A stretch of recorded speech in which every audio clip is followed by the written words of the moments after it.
no stopping me. I ain't getting no sleep till I touch that peak. I've been grinding all week. Ain't no stopping me. Ain't no stopping me. Ain't no stopping. Really a lot to unpack here, and we're going to do that with Bloomberg Technology co-host Caroline Hine, because whether it is in reality a competitive threat or just in philosophy, I am wondering what this means for Apple, where you have the president here saying all of these phones will be made in America, and we know he wants somebody else to do that too. Well, we should make clear, these are two different threads, right? There's a mobile phone service on the networks, and then there's the actual piece of hardware. I didn't mention gold that. Phone. That's the T1 gold phone, which right? you can put $100 down on and buy it for $499 eventually, and it's meant to come to you in sometime in September. Who is making or manufacturing these phones? We don't know, because thus far we don't have really any phone manufacturing here in the United States. There is like one or two offerings that cost usually thousands of dollars because, well, the cost of doing business here is high. But clearly they want to put a stake in the ground to say you can manufacture here in the US, you should, and you can get it in a gold T1 version. But also, as you say, this is about offering for, what is it, $47.45 per month, across the United States, of application of phones being able to use the underlying infrastructure of T-Mobile, of AT&T, of Verizon. But this is what we call like these mobile virtual operating networks. These are huge. Like you see them Obama everywhere. phone. You talk about Mint Mat a lot, but we've got basically hundreds of these virtual operators already here in the United States. Google Fi, for example, you can use as well. But it's becoming ever more lucrative because there are ever more budget conscious customers coming to them saying, I want something other than the slightly more pricey offerings out there thus far, and I want to be able to use perhaps slightly less data. I don't mind if I max out and then suddenly get slowed down. So you're getting many more offerings, and this is, well, the Trump organization trying to coin in on his name. Is it too early to ask what role Starlink might play? Because the two of them kind of made up just in time for this announcement. We don't see Starlink on the list of the press release. A lot of these Imagine those two AT&T, Verizon have relationships with satellite offerings, whether it's Starlink or whether it's a competitor. And at the moment, if you have an Apple phone, for example, you can, when you lose reception, you can hold it up and send a message no matter what. That's crazy. That's absolutely crazy. Well, what's going on, ladies and gentlemen? It's that time. It is Monday night, and it's time for ROMA Nation. I'm AK, your favorite guy. Tonight, we got a new Monday night quarterback. Take over the top 3 stories of the weekend, I think. In segment 2, Constitutional Corner, we're going to be taking a deep dive into the merger that went under the radar this weekend, which is the Capital One and Discover, and what that means for monopoly laws. And then, of course, segment 3, we're going to take into account the world in sports. So grab your popcorn, sit back, and relax as ROMA Nation starts now. I'm hiding, I'll be so lonely. I'm hiding, I'll be so lonely.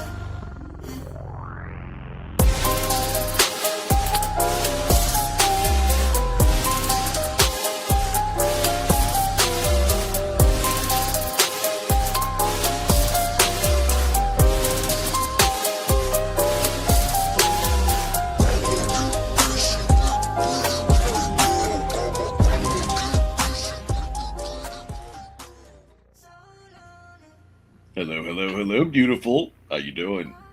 Thank you. So I'm good. I hope you're well too. I'm really glad that you brought this up because actually listening to the intro backstage, this was on my bingo card. It just in reference to Starlink and opening up a communication system that Apple is proposing, and also we've seen this before, right? There's been communication mergers constantly, and so I don't think this is any new news. But I'm really excited to dive into the merger between Capital One and Discovery. Absolutely. Yeah, you know what's funny is that it was my wife that brought this up to me, and I was like, I should do a segment on this. And lo and behold, here we are, right? Because of a good wife. Oh yes, because this conversation's long overdue. I mean, if you go back 20, 30 years ago, I mean, you had mom and pop shops. Yeah, everybody was competing, right? And then of course you have like the Walmarts of the world and like some of these bigger corporations that just kind of took a little bit of everything, put it all together, and then just kind of put everybody else out of business, right? I saw this a lot when I was in Central America, because in Central America, I mean, there are no antitrust laws. There are no. It's just whoever has the money makes the rules, so to speak. So, but that's what we're going to open up with. But first, go to riseofmiddleamerica.com. Your recent news, rants, and deep dives. We got a show for everybody: true crime, history, politics, pop culture, you name it. You want to be a podcast host, researcher, or producer with ROMA Nation? Discord at the top of the screen, right here. All right. Join the Discord. This is where a lot of other people that have joined ROMA Nation, this is where they got their start. And big things are coming too, especially with Rumble and with YouTube. So make sure you stay tuned. If you want to help us out, down at the bottom, we've got a place where you can show your support with the ROMA Nation merch, or at the bottom of the page, you've got a PayPal link where you can make a monetary contribution to help us keep the lights on and to get these new shows up and running. Honey Badger, are you ready to do some quarterbacking? Oh God, always. I'm always right the next day. Just saying, I'm All right. right the day after. Right. The case is right. Well, let's test that theory.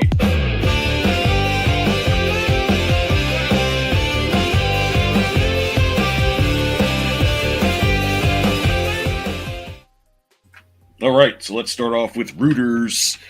Trump family in-phone service licensing deal touts a $4.99 device. All right, and this is in New York. June 16th, Donald Trump's family business license named to launch a U.S. mobile service and a $4.99 smartphone on Monday, calling it Trump Mobile. Of course, what would he call it? Would he call it anything else? Melania Mobile, maybe. I mean, I think he would sell more phones, but I just Right. whatever. I mean, you got Trump Mobile. You remember Trump Steaks? Trump University. Trump Towers. Like it's Trump. That's just the name, right? All right. The latest deal brokered by the president's children to capitalize on his last name while he's in office. The new mobile venture announced that Trump Tower in Manhattan will operate using the networks of 3 major U.S. wireless carriers. Some key details about the venture, including those about the family's partner in business, as financial terms of their licensing deal, were not immediately disclosed. Now, what I want to know is, how do you get your own cell towers? How? Me and we'll both know. I don't know. Yeah, I mean, how do you get, like, seriously? It's with he who has the gold makes the rules. I mean, like, how else can it be? How else can we state it? If you have enough capital, and so it's a very pro capital move, and there is some things to unpack about antitrust laws and whether they're pro-capitalism or not, right? And so I think that this is what's always like the fear, the fear mongering of when a person owns something, or they create something and then they merge, happens to be with just 3 carriers. People get like, antitrust. And I think that, if you understand what antitrust is, then you won't have an argument. But I think it's been drilled into our heads very much. And I think it's, in many ways, not always, but in many ways, it's anti-capitalism. Yeah. I mean, look, we've got the brand Patriot Mobile that's out there, but what they have to do is like they said here, you have to purchase cell towers, or at least buy into the cell towers in order to use them, right? And then when you look at companies like T-Mobile and remember Metro PCS when they merged, that. Nobody made a stink about that because Metro PCS was so small. Well, actually, they were small for a bit, and then they blew up and probably made more money than T-Mobile at the time, because T-Mobile, all they had was the kick. The kick was what jump started them. So, but the launch marks another like branded venture for Trump, and at least for his family. because of course, who's not going to use the presidency for for greater gain? Because everybody does it. Well, I mean, kind of taking a step forward, it does beg a couple of questions. So, as everybody remembers, when Elon first took over the platform, he had to deal with GARM, and which controls the advertisement exchanges. And essentially, if anybody knows anything about GARM, that's where the platform was completely demonetized. And so, like, I would submit in terms of antitrust, that is the grandest and the most dramatically ironic thing that such a strong force, strong entity, the controller of all advertising exchanges, pulled all of their advertising off of this platform. And in the name of what? Free speech? Or we just don't like you, so we're not going to do business with you, and we have the power to not do so. So it's extraordinarily hypocritical that people are having an issue with the Trump phone and that he's working with 3 exchanges, because it's not like he said, no, just one exchange, and if you don't buy into it, I'm going to spread rumors about you to everybody that does business with me, and I will make sure you get canceled. Exactly. And again, talking about hypocrisy, like, you have every right to not do business with someone, but to use strong arm people into not. Yeah, but strong arm people into your ideology, like, that's beyond, being grimy. Like, now you've gone into psychological warfare at this point. Well, that's destroying another person's opportunity to exchange valuables, goods, services. And essentially starving, someone that you don't agree with out of business. And there's no sign that the Trump phone, being far less expensive than other smartphones, and also agreeing to do business with at least 3, mobile carriers, that there's no sign of any of that in this new Trump phone. Right. Yeah, I agree. And let's see what the AP has to say about this. Trump family next venture mobile phone company. Trump watches or sneakers or Bibles aren't your thing. The family business has added another product to show you your support for the U.S. president mobile phones. The Trump company announced Monday new business, Trump Mobile, that will offer cell service and licensing deal, and sell good phones by the summer. It is the latest in a string of new ventures struck despite mounting ethical concerns that the U.S. president is profiting off his position and could distort public policy. I'm pretty sure all the companies now he's no longer running them. It's his kids that are running. Right, He's good. I'm sure once he's done with this presidency, he's going to go off into obscurity and just be like, y'all take care of this. I gave you guys a mountain to feed off of. This is your thing. I'm good. I'm just going to go play golf for the rest of my life, while he's fighting cases. With my granddaughter, right? Shout out to Kai. But yeah, do you think he really cares about getting more money? That's my question. You've got, there has to be a first principle cost if you're going to be guilty of what you're being accused of. Now, this is definitely not a monopoly of goods, services, and any kind of ability to be the purveyor over communication. And that begs the question, if you look at it the opposite way, maybe he's being altruistic. Maybe, maybe, but why always go to the pejorative when there's evidence to the opposite? Right. Absolutely. Yeah. And like I said, again, what's going to happen once he's gone? He's going to leave. He's going to do his own thing. And whatever, his kids just supposed to stop doing what they're doing? Absolutely not. Of course, they're going to continue their business dealings. Right? They're not the president of the United States. Right? So But to think of that and then think we had Obama phones as well. Now, I'm not sure. I think that was a little different, but because they were right. But they put his name on it. Mm-hmm. But they were free, and so I guess what I'm saying though is that sure it was free, but what was the point? And who were they being given to? All the drug dealers. I mean, like candidly, when the cartels, but in terms of that, I have to think like regular people think, and knowing that he's deep into his 70s and he only has 3 years left and then he's gone. I have to believe such a person who's, there've been at least 2 attempts on his life that we know of, and the brush that we all saw last year in July. I would really have to believe that, such a person is truly thinking about their legacy and what they leave behind to their children and their family, and, particularly trying to leave a better world. And so I'm not saying he's doing a perfect job.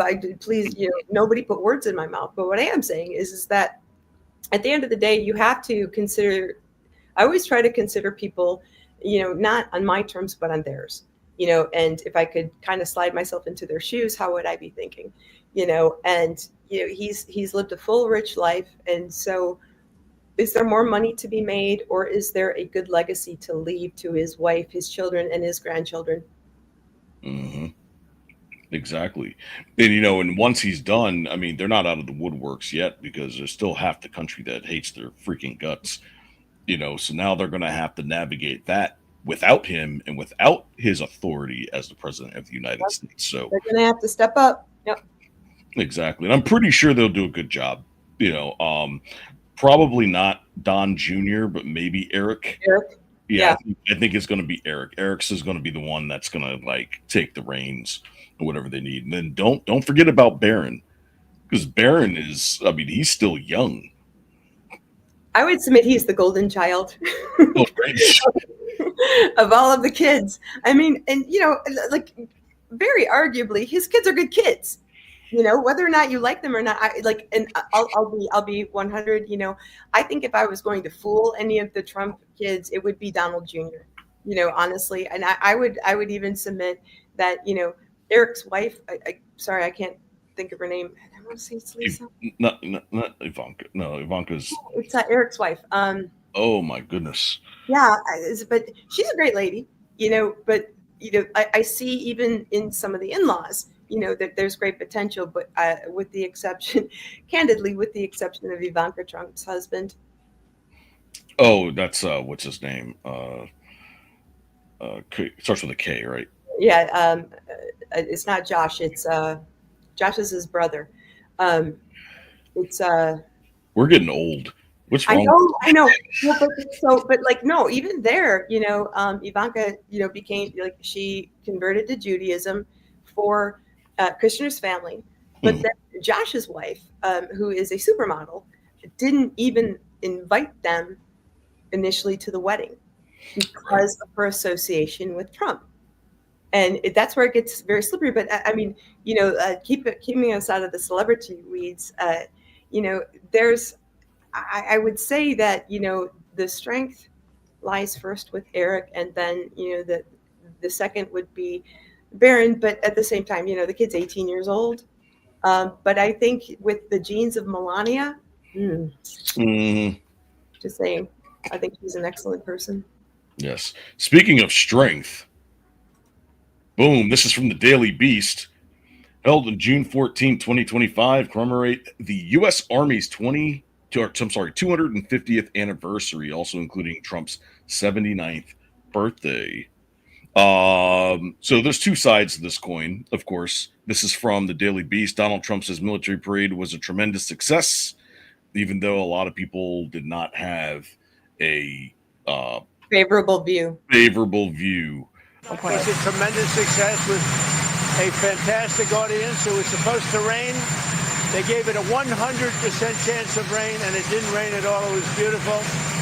And so I asked if they gave it 100% chance, right? 100% it was going to rain like crazy, and it didn't rain at all. How did they predict 100 years out and 50 years out or 200 years out? They didn't do too well, the weather people. It was beautiful rain. The most beautiful rain ever. That sounds very thankful, doesn't it? Like he was giving glory to God. And like, how do you predict this? He was like saying, no, there was another hand in this. But you're right. There are two very different sides. Actually, there are three sides to this coin. Like I'm happy to unpack but of course, after you speak, Bert. Oh no, you're good. You're good. So this is, it's a multi-million-dollar birthday party, basically. with a bunch of tanks and military members. But the biggest complaint that I've seen about this is that, oh, well, you could have used this money for whatever. And it's like, well, wait a minute. So we don't celebrate anything?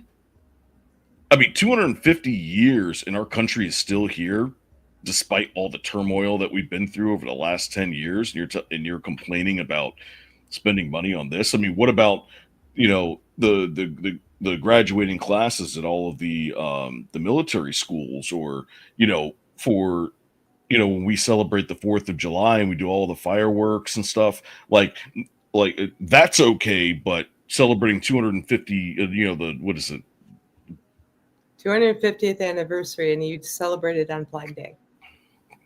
It actually, I think, coincidentally coincided over the argument of the burning of the flag that we've been seeing. This is nothing new, but especially during the protests. So, like, Roma, I'm sorry to put you on the spot, but can you pull up Rand Paul's post about in contention with the military parade, because there's a whole bunch of facets here, and I'm just going to give. Is this on X? Yeah. So it's Rand Paul and Rand Paul.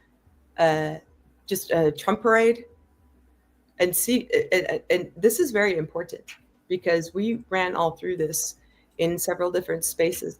Shout out to Zaganel. He runs great spaces, and what I love about his spaces, not simping, but what I love about his spaces is he brings everybody to the conversation, and so I get to hear it from every perspective, people that live here, people that don't, people anyway. But did you bring it up? Let me see if I think this is it. Is it this one? Yes, sir. All right. Your thoughts on the parade that's going to take place? Some Democrats are saying it's a waste of money.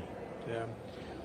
Never been a big fan of goose-stepping soldiers in big tanks and missiles rolling down the street. So if you ask me, I wouldn't have done it. I'm not sure what the actual expense of it is.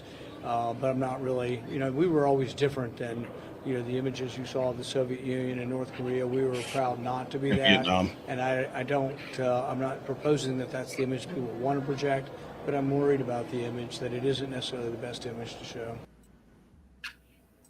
Okay. So he also went on to say there's an appropriate place for a parade, such as a ticker tape parade, after we win.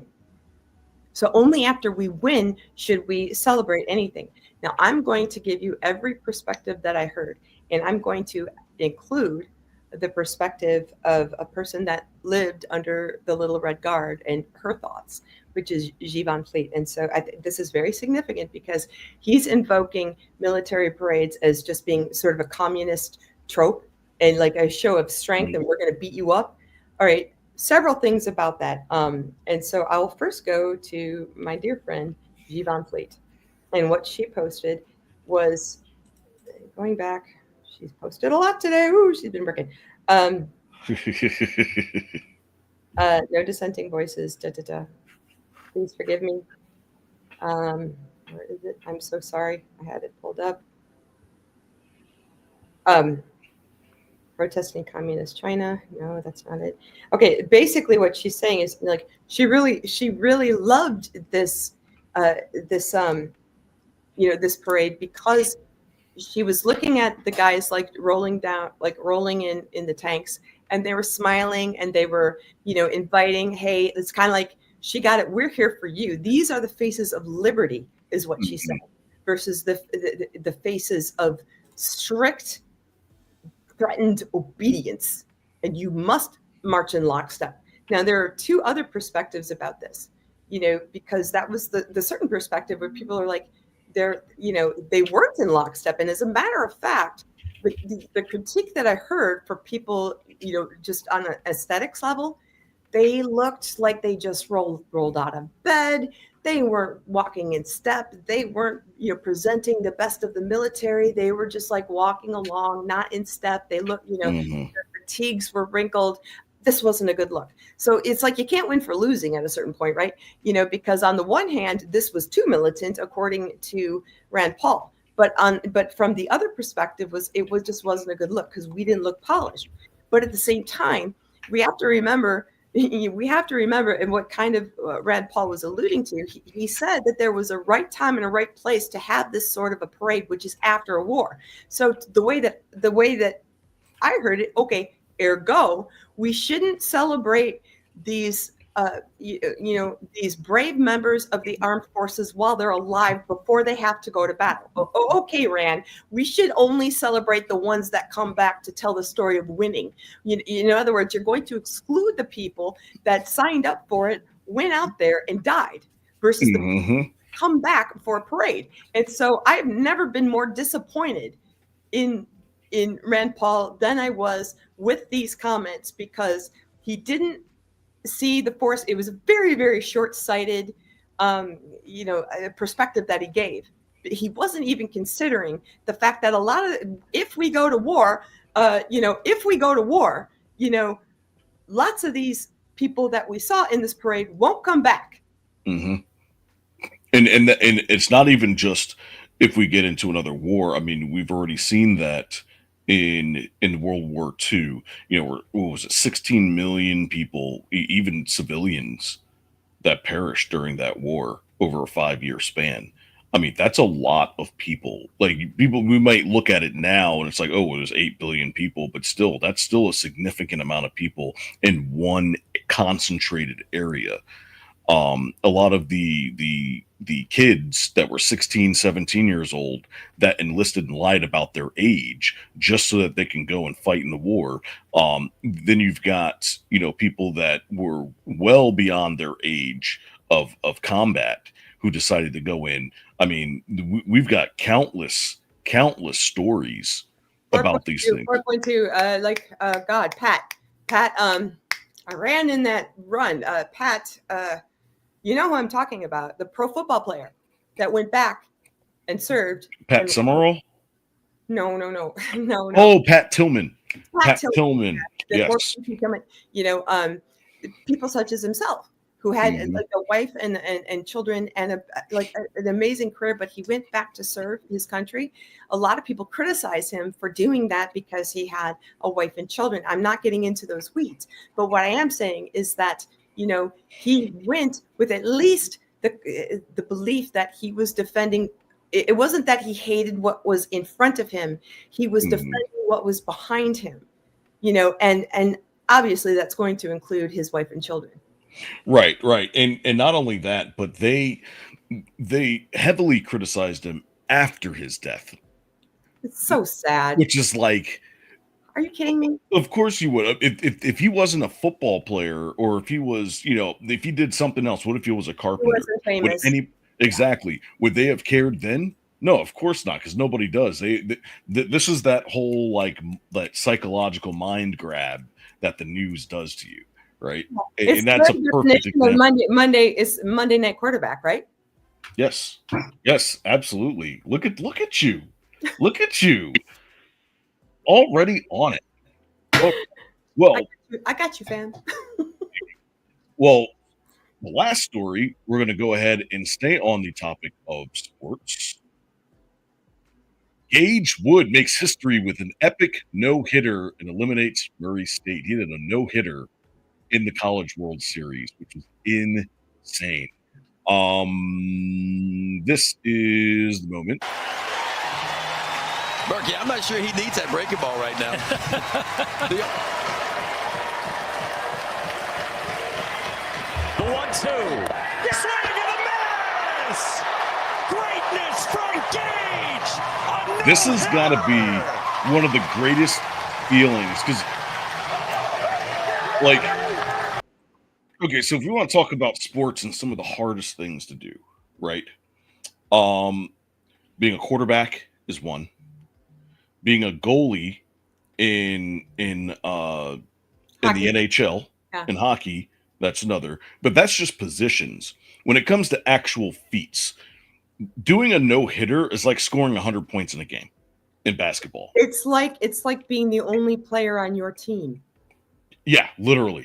Taking on the entire team by yourself. Exactly. And he was one pitch away from a perfect game. Just one. Which is like and just to throw it, so perfect game is 27 batters up, 27 batters down. All strikeouts. That's a perfect game. Right. And in order, like, nobody can do that nowadays because the pitchers don't even last long enough. They're on pitch counts or they get injured or, it's just, nobody can hold their concentration that long. I mean, I remember Nolan Ryan had one way back in the day against, I think it was against the Padres, where like he was just, I mean, every single pitch was like he just like restarted his brain. And they were all perfect throws. But you have to remember to be able to outlast that and to outlast the crowd screaming and to be able to concentrate on every pitch that you throw. And the amount of time and energy to each throw. And guys, I got to correct myself. I'm sorry. I'm fact checking myself on the fly. I mean, I should say it's just the pitcher and the catcher together. I was a catcher, by the way. I played softball for 10 years as well. And so, it's the two working together all the time. So I got those guns from? It must, throwing out the second is not easy with the softball. No, but Right. but for lack of a better way of saying it, that's the thing that can't be underestimated. So, I'm sorry, all apologies to any catchers out there. It was just as an anecdotal aside, because I'm a girl, my sister was an all-state pitcher, in fast pitch, and my sister 1 year younger than her was the catcher. And so they were always communicating, and that's how they became champions. Just because they understood each other so well. And my sister Kelly was by far the better athlete, the catcher. Mm-hmm. Mary was just technical and focused. She never stopped working. And so anyway, I mean, I'm so thankful that you brought that up, because it is so refreshing to bring up, the power of the human spirit. Mm-hmm. And really like understand the difficulties it takes to rise to that element and to be able to have that feeling. Because the news cycle is dominated by people who are, sort of cheating their way into fame, or, doing things that are really negative, versus, celebrating, the theory of competition. Absolutely. Yeah. And I mean, I played semi-pro football for 2 years. Granted, I mean, it was a very small league. Like it was like a nobody's day, but we had some good players in there. I mean, it was a developmental and rehabilitation league, so it's people that wanted to go into that had aspirations of going to the NFL that couldn't make a college team or didn't get drafted. They would go to these places. This was before they had the new collective bargaining agreement, where they expanded the practice squads. Beforehand, scouts would actually have to go out to these leagues and look for players, right? Mm-hmm. Mm-hmm. Just to kind of fill spots and fill up their practice squad. And I remember I got approached by the Dolphins and the Steelers, I want to say, because I had great open field speed. Now I wasn't that big, but I emulated a lot of traits that LaDainian Tomlinson had, and that's why they were looking at me. But obviously, I got hurt, and then that's all she wrote. Because those types of leagues, I mean, it wasn't that you weren't qualified. It's just that Mhm. The career-ending injuries are it's so detrimental. And I feel that.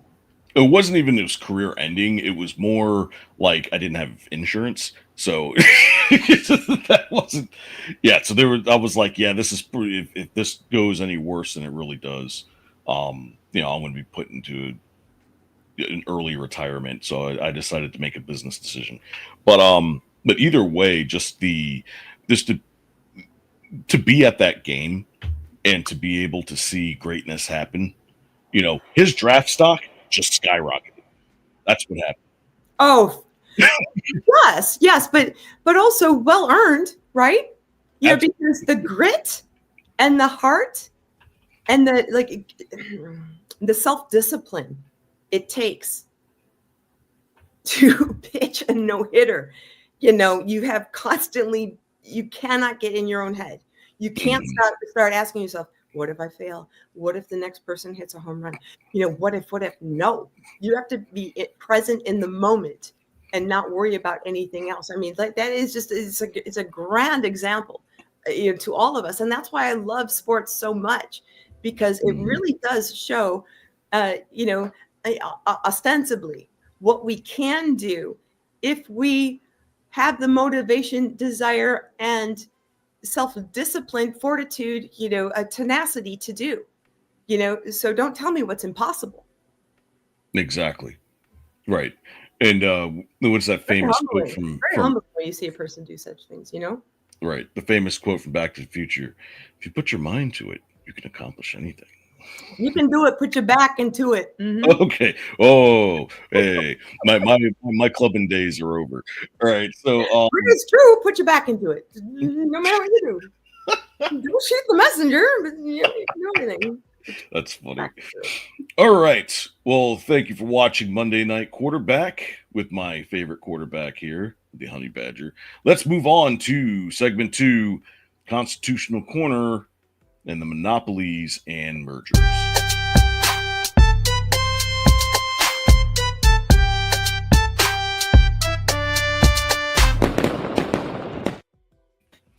I made that beat, by the way. Based. All right, so let's get constitutional. So tonight, we're diving into a topic that's older than the Gilded Age. Ooh. The 19th Amendment? No, I actually did an episode on the 19th Amendment. And let's just say I'm still in hiding. Now, what's a better case study than the latest power move in the banking world, Capital One's recent merger with Discover? Now, for most people, that headline might feel like business as usual. Another bank gets bigger, I guess. But when you squint just a little bit and you start to realize the different picture, it raises questions about the Constitution, free enterprise, federal government's role in keeping the market competitive. And that's most important, right? Because there's going to be a couple of other known cases of monopolies that I'm going to talk about here in a bit. But before we do that, does this merger smell like market domination? Or is it just a smart strategy in a free market system? Because there's always a thin line there, right? Well, going back, just the deal overview, because I looked all of this up in all of my free time today. So the acquisition was announced in February 2024. So this is not something new. And, as all stock transactions valued at $35.3 billion. So regulatory approval. U.S. regulators, including the OCC and Federal Reserve, signed off in April 2025. So that's where it is new. It was blessed with final conditions addressing past regulatory issues like Discover's interchange overcharges. So I think that's a bunch of hyperbole and nonsense, because let's cut to the chase. How does it endanger anybody when two such entities, such as Discover, which, let's be honest, was dead in the water? I mean, this was smart business for Discover, and Capital One, essentially is always congratulated. So, for their way of doing business in terms of credit cards, especially where it comes to travel, the Capital Venture Card is considered the gold standard by many, in that case. So, the overall arching, I took a bunch of notes, forgive me. But so unanswered questions and skepticism, it could be, just to give it equal time. The merger perhaps will be pushing people out and actually excluding certain people that used to participate with both cards. All right. And so how does that matter to them, and why is it fair? Why is it fair that that happens to them? So that's just my own question. And I'd love to hear more about it, because those were the things that I was just pondering before we opened. Well, I have multiple cards from both of these companies, right?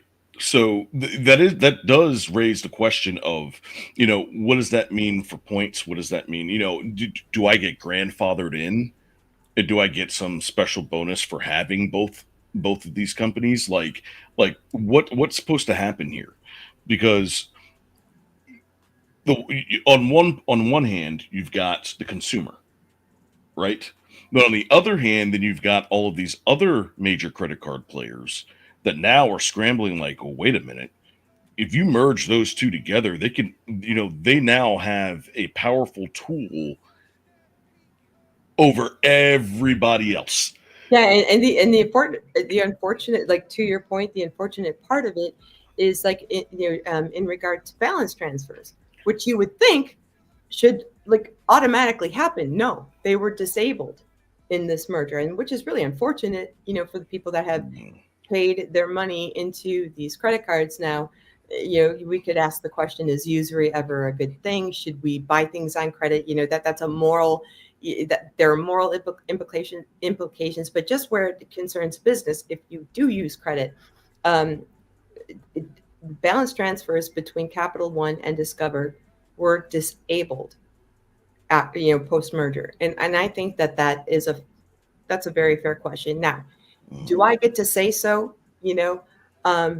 Business is messy, it's ugly, and I'm not making apologies for them, but many such cases. Many such cases in that regard. And do I get to say so? I don't, like, in all admission, there's a difference between capitalism and crony capitalism, and so to whereas we would say, he who has the gold makes the rules, but if they do so in justice and service to the people that have honored them with their patronage. Right. And just like how Trump and the new phones, no, same thing there, right? But the thing is that they already had capital, they already had money, right? So how exactly is he not allowed to use his own money to invest? Is he not allowed to, like, how does that work? And who gets to say so? That's the other thing. Mm-hmm. Are we casting moral judgment? Why? Because, like, what's the wrong in that? Is this cronyism? I would submit no, just on its face. But I can understand the opposite argument with people who either had a Discover card or a Capital One card or both. Is this cronyism? In a sense, is this merger basically like a bailout that we saw that the banks receive during Dodd-Frank, Right. is Capital One bailing out Discover at the expense of their paying customers? I think that's a very fair question for anybody who disagrees with the other things that I had said earlier. I also wonder, like, because remember, Discover was the first one to come out with the black card. And, like, if you guys don't know, black card, a Discover Black, you basically can buy whatever you want with it. Like, there's no limit as to what you can spend. So if you want to buy, like, a luxury airliner for $300 million, zoot, there you go. Now, I'm not sure what the interest rate on that is. I'm pretty sure it's absolutely astronomical. But what happens, when you've got a lot of those purchases that either get repoed or have all these issues? Guess who has to pay for that? We do. Thank you. But so also, like, pardon my ignorance, but when did the American Express Black Card come out in relation to the Discover Black Card? Let's see. Discover Black. I'll explain the difference. Launch. Even that's a good bit of information, but I guess what I'm saying is everyone knows that if you have an American Express, you have to pay it off at the end of each month, right? So you really have to have skin in the game in order to have, a true MX Black Card. If I'm not mistaken, please, I'm open to correction, but I guess what I'm saying is American Express is a hard card to get. But I truly believe it's because they demanded that you have skin in the game prior to lending credit.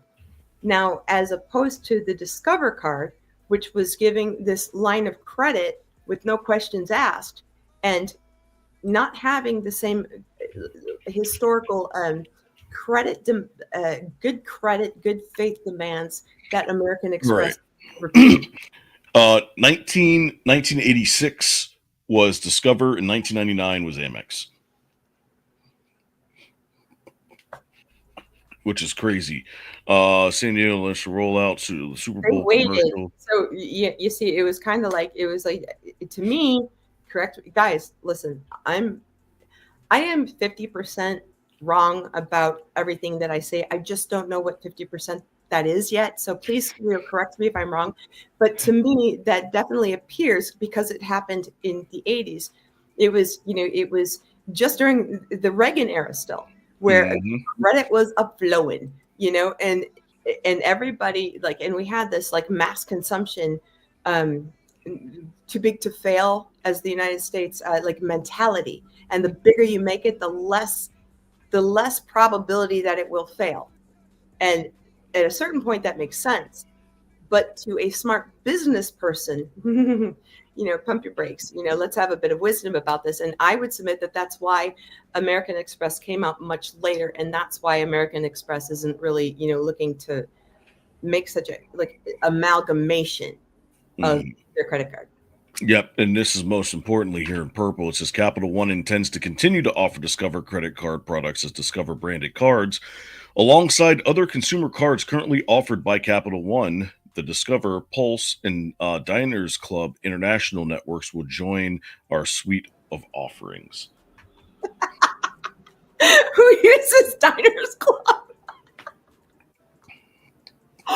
Okay. Here's my best argument for whomever still owns a Diners Club card. Hello, boomer. Yeah. Person, you hold 80% of the wealth in this country, so your money is good here. And they say, yeah, I'm holding on to this. Because I think my grandparents have one of those. I didn't even know there was a Diners card 5 years ago. Probably everybody that still owns a Diners Club card is way north of 65. I'm going 70. At least 70. It just so happens that they also embody the most wealth, which is really scary, by the way, but it's 80%, but I think that's that was to class up the argument. Don't you worry, Diners Club holders, we got you.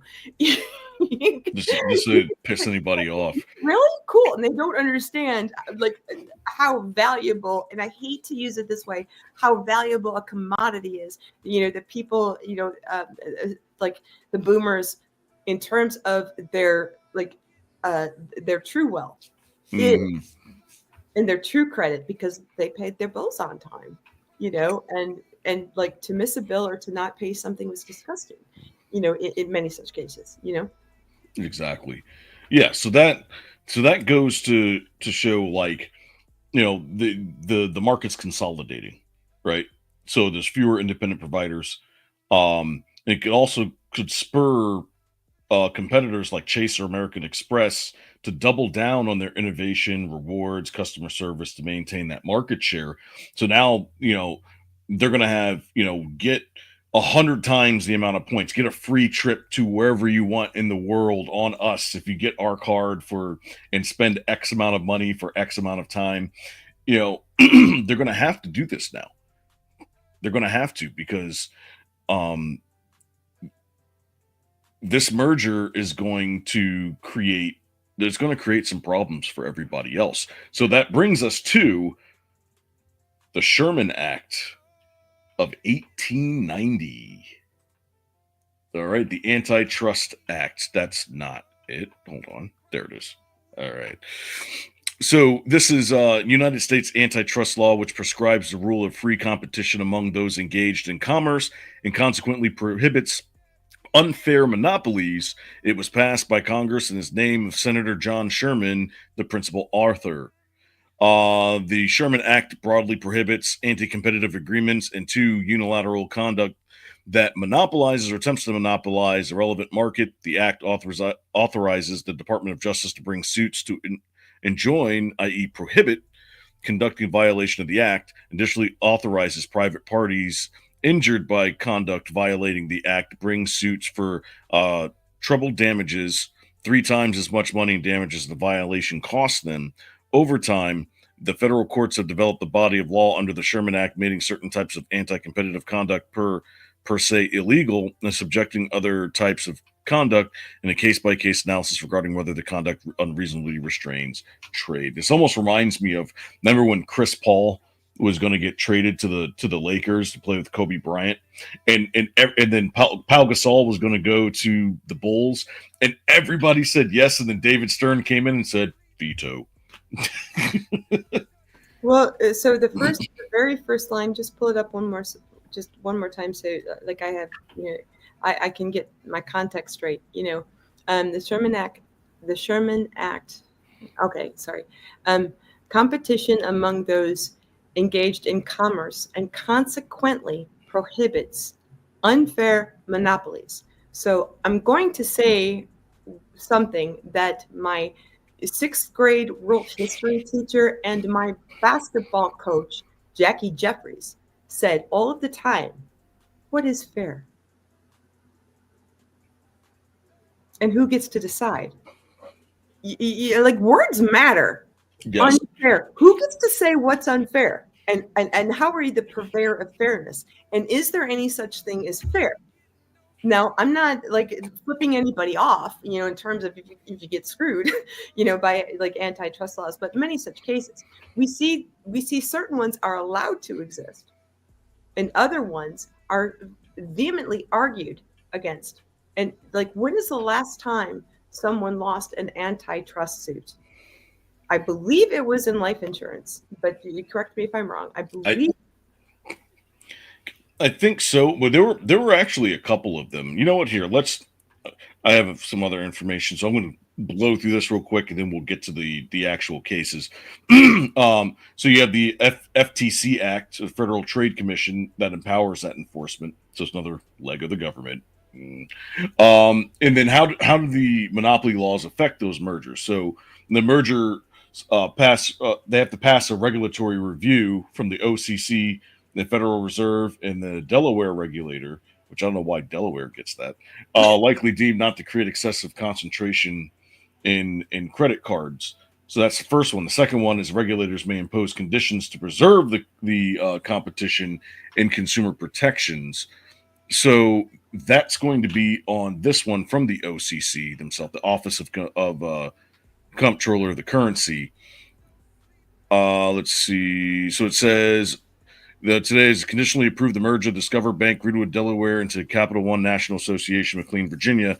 The OCC conducted a fulsome review in the application submitted March 21st, 2024, to ensure all statutory and regulatory requirements have been met. Approval also follows consideration of numerous public comments submitted in writing and expressed during a public meeting held within the Board of Governors of the Federal Reserve System, conducted on July 19, 2024. Today's announcement reflects the OCC's careful analysis of the merger. Banking, blah, blah, blah, OCC's approval. The Capital One's applications conditioned upon the approval plans detailing effective, sustainable corrective actions and timeliness and address the root cause of any outstanding enforcement actions against Discover Bank and remediation of harm. So, which means that Discover was probably in a lot of trouble and they needed to be bailed out, like you said, which I am the good catch. Really, really good catch. So remediation of harm, which means that any kind of lawsuits or anything that's against them they're going to have to either settle or they're going to have to see the cases through.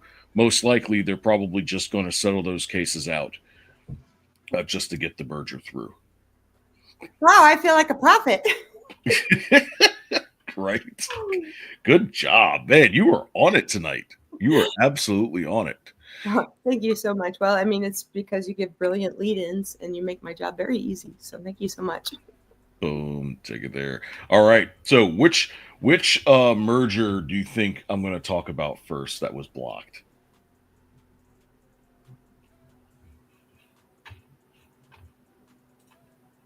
Okay, stop.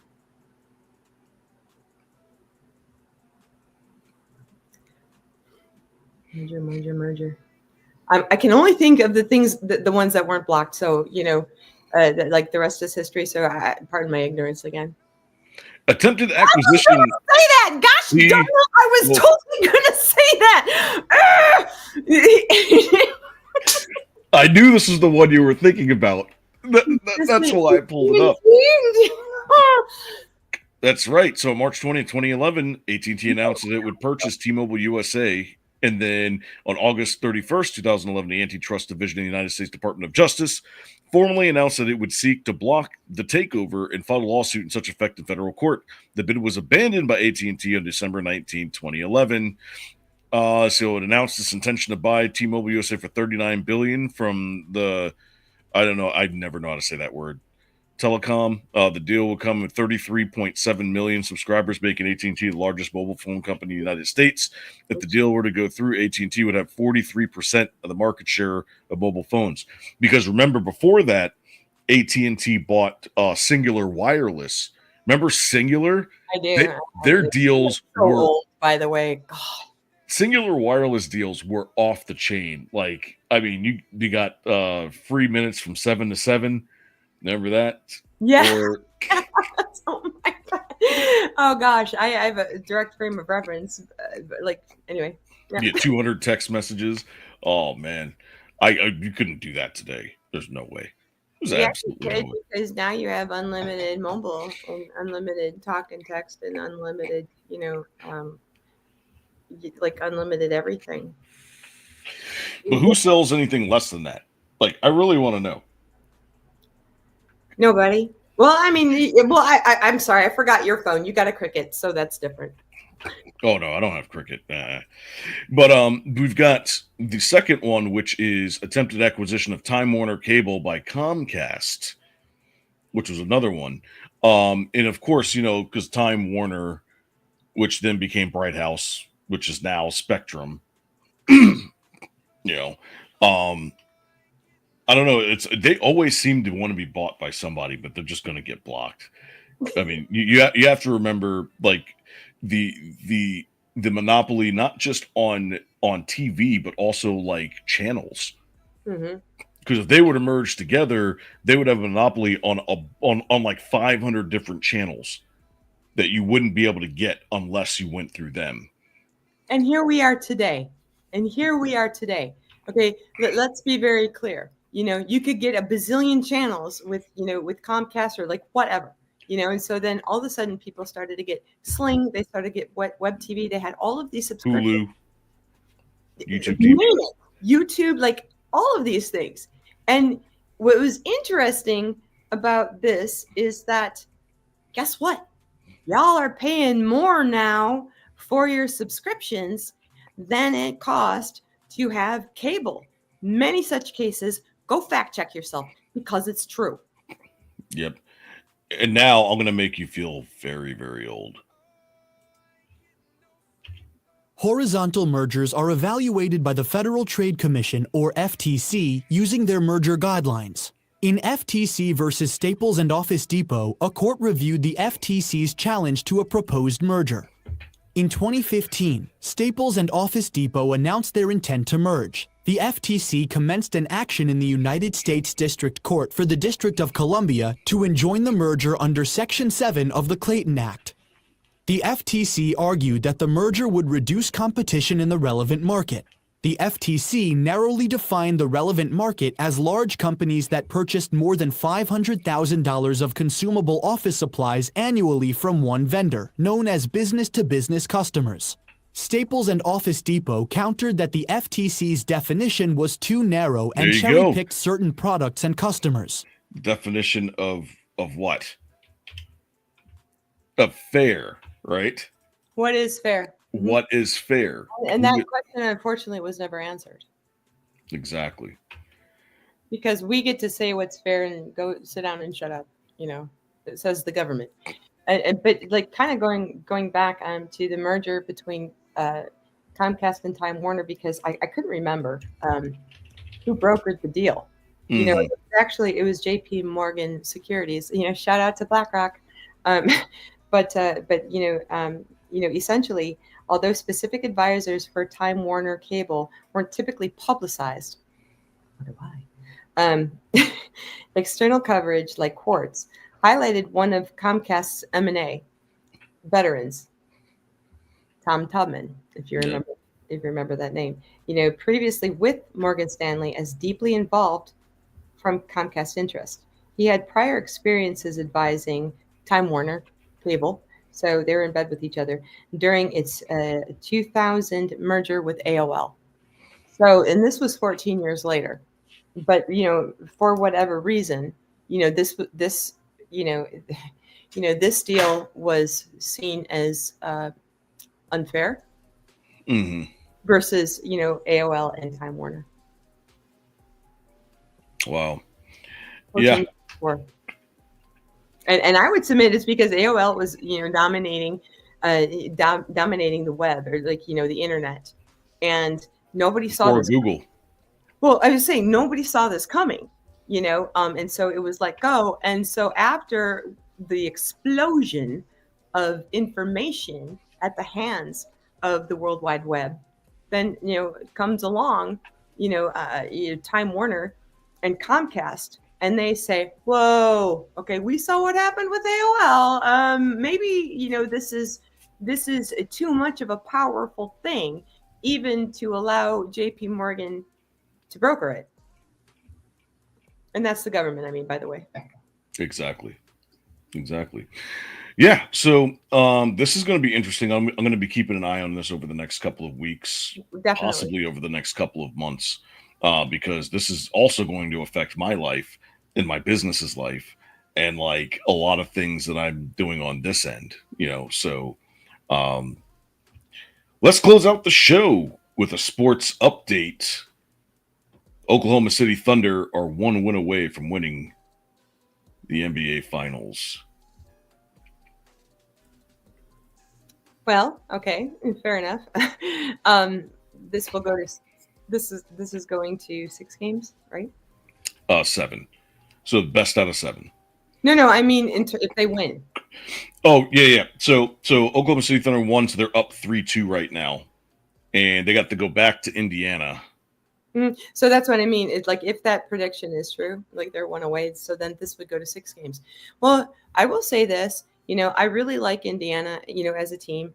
They've been fun to watch. I'm a big proponent of the underdog, and I think everybody is too. Movies like Cinderella Man and Seabiscuit and Rocky, whatever. We always loved the underdog. But at the same time, you have to give credit where credit is due. And by that, I mean, I said that Indiana reminded me of the 2004 Pistons, but they ain't the 2004 Pistons. So the Thunder are more like the 2004 Pistons. But it's a joke. Nobody's the 2004 Pistons. Believe me when I'm telling you. How they won a championship, like on the heels 5 years prior to winning back-to-back championships with a completely different team. Go run tell that, but don't. Exactly. But I can only be so charitable without being truthful. That's funny. All right, and then the final one. This is my home team, the Orlando Magic. made a big blockbuster trade. All right, we had a bombshell this morning. Desmond Bane has been traded to the Orlando Magic. Here's who I think won the deal. So in case you missed it, here are the full trade details. And I've seen a lot of people calling this a fleece. It's not. The healthy Desmond Bane is really, really good. Can we also just stop being surprised at the trade value of 26-year-old top 50 players? But like, this was the Magic's big move. This is them pushing all their chips into the center of the table and saying, we think we can go win the title now. And to that, I'm kind of just like, I don't know. And why now? Paolo and Franz are still so young. Why not wait a year and see who else is available? Especially because I still think this team needed more of a true point guard, and I don't like Des Bane's injury history. And then for the Grizzlies, it's kind of sad that we never got to see this team fully healthy, but also you can't turn this kind of deal down. This is great business. Oh yeah, and the real winner here might just be the Milwaukee Bucks, because this is a reminder of how much Giannis can cost. All right, we had a bombshell this right? Because, I mean, they say they're not moving Giannis, but they're moving Giannis. They're going to move Giannis. Well, and there's going to be a team that's going to leverage the next 10 years just to get him. So here's the thing. Okay, so a couple of things that he pointed out, being 26 and having an injury history, but also being a popular player. And, you know, one could argue that this was, you know, this trade was made to get more eyes on their team next year.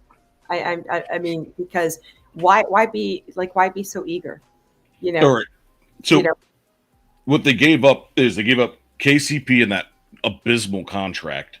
Cole Anthony, who was a fan favorite, but they had to give up something, right? And then four first round. Go ahead. What cost and why did they give it up? That's the question. I mean, I understand they need a 3-point shooter. Like he mentioned the point guard. We need offense bad. Yeah, but they need a 3-point shooter, and that would make sense from that regard. But you have to, it's the Ben Franklin principle, the risk and the benefit. You know, I just don't think that this was a good trade on paper because there are too many like uncertainties, you know, like tangible uncertainties, you know, in injury history, you know, and, you know, just being, you know, a player that, you know, could have he's only 26, give him 1 year to develop and prove his mettle. Don't trade away, you know, some of your arguably franchise players.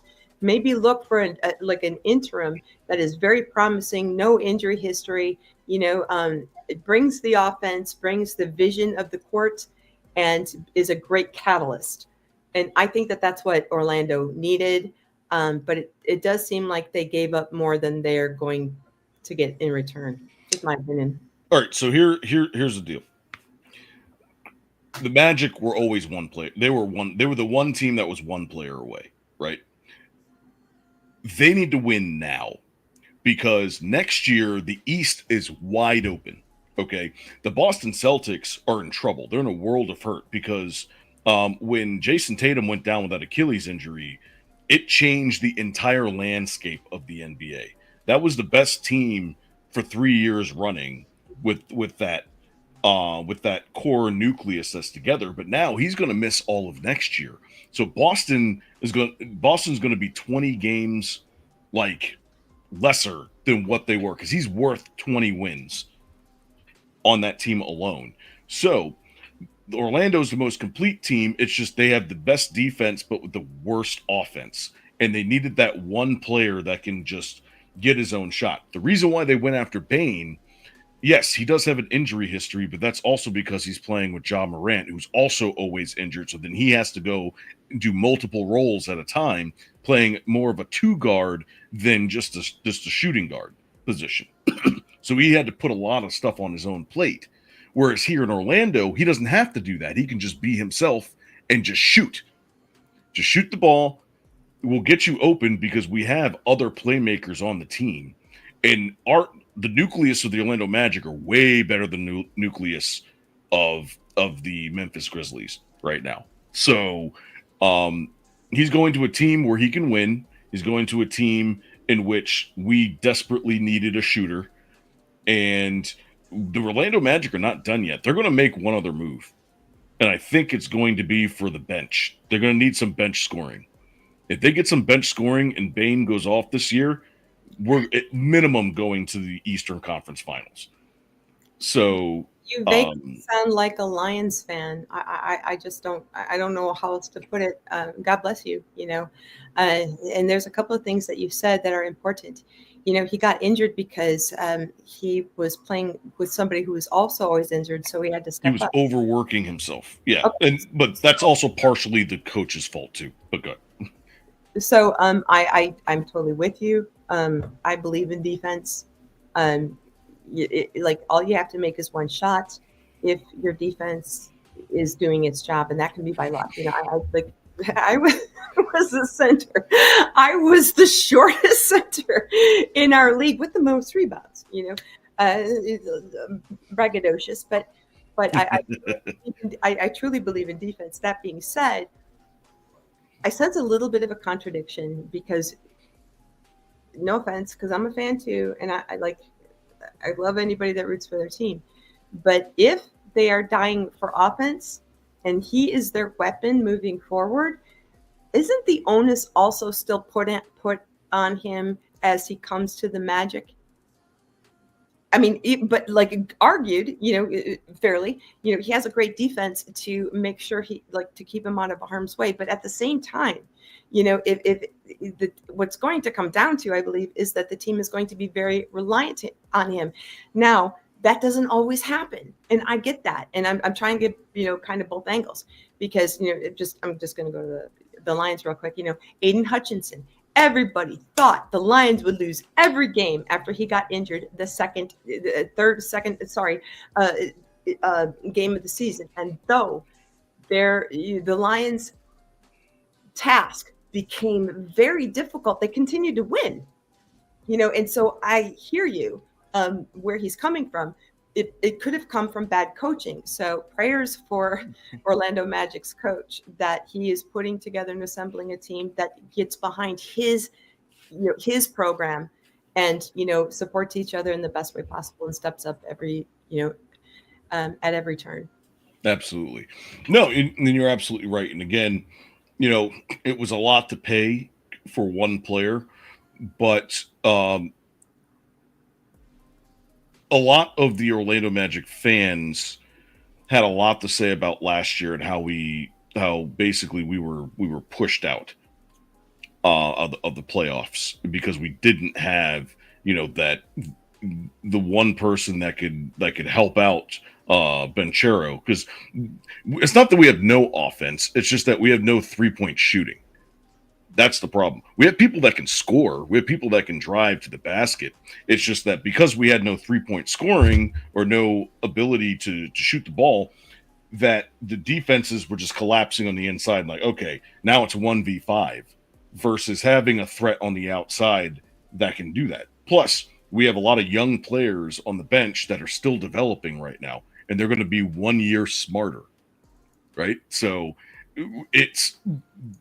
the franchise is going like this right now, and what that guy did is he just pushed us over the top. So, yeah, and the measure of success is not if you win the championship next year. It's like, how far did we succeed over the measure of last year? You know what I mean?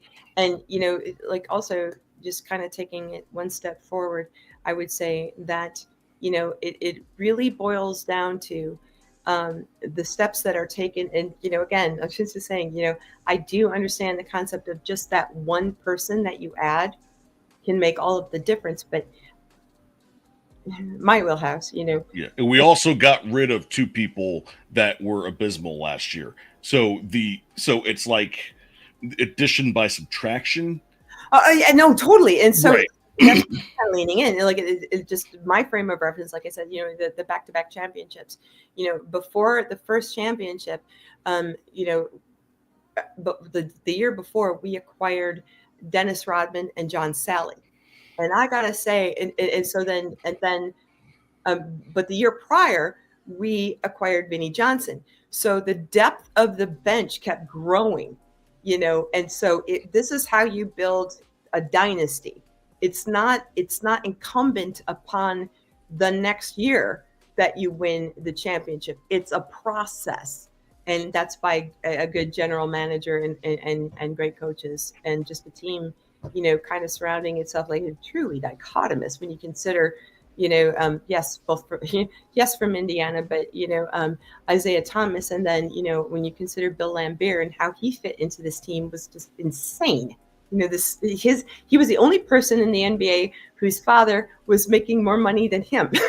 Mm-hmm. Completely different from the rest of the starting five at that point and the bench, but for whatever reason it worked. It did, yeah. And to close this off, the Magic, they've been building for the last 3 years. It's just they pulled the trigger.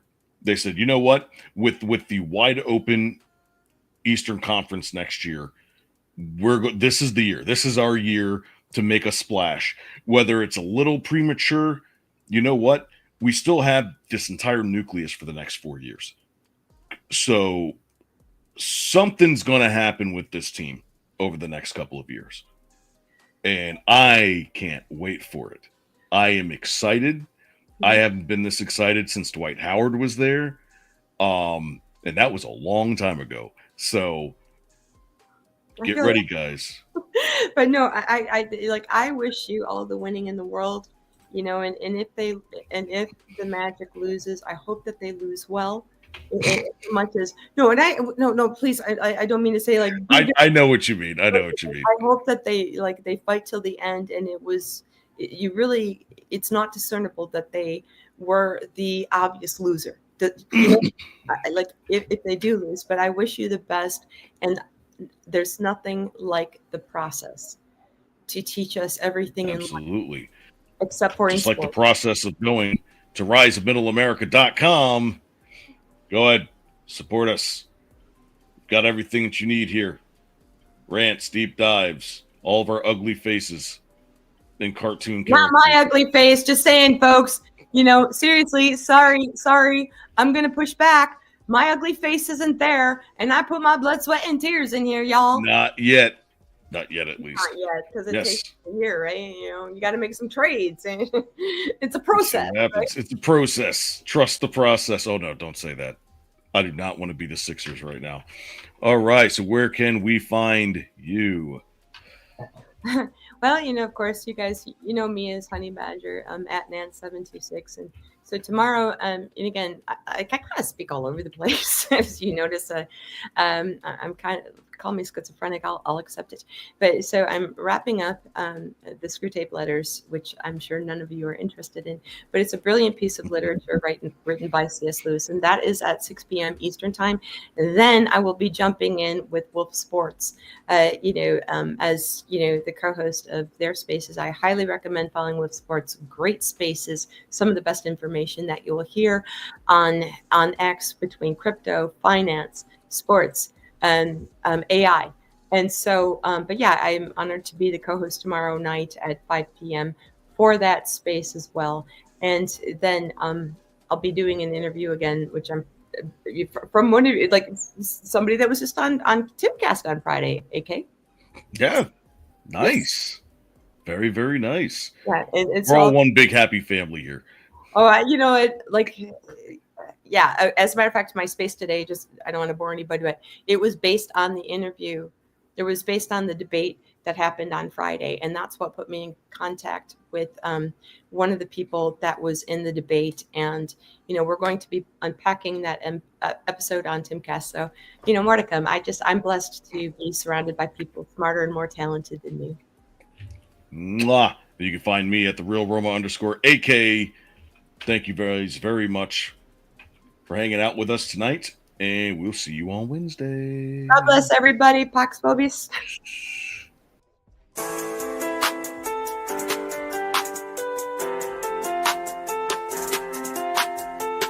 Hustle in my veins, no rest, no dream, trying to make a way. Whole team gotta eat. No sleep, gotta keep going. No sleep till the world know it. No sleep till the world know it. No sleep till the world know it. I've been moving like a clock, don't stop, no breaks, no rest, no time to flop. Gotta get it while I'm breathing, never taking a loss.